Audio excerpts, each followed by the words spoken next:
வீட்டுக்காரர் பேர ஐயோ வீட்டுக்காரர் பேரை சொல்லலாங்களா? அத சொல்லாம எப்படிமா தெரிஞ்சுக்கிறது? அட சும்மா சொல்லுமா. வீட்டுக்காரர் பேரை சொன்னே ராசுக்குட்டி ராசுக்குட்டி, அவன் பேசுகிற பேச்சு எல்லாம் சீனி கட்டி.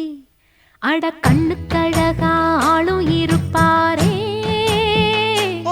நித்தம் கலர் கலராடை அணிவாரே. இப்போ எந்த திசையில் எங்க இருக்கார்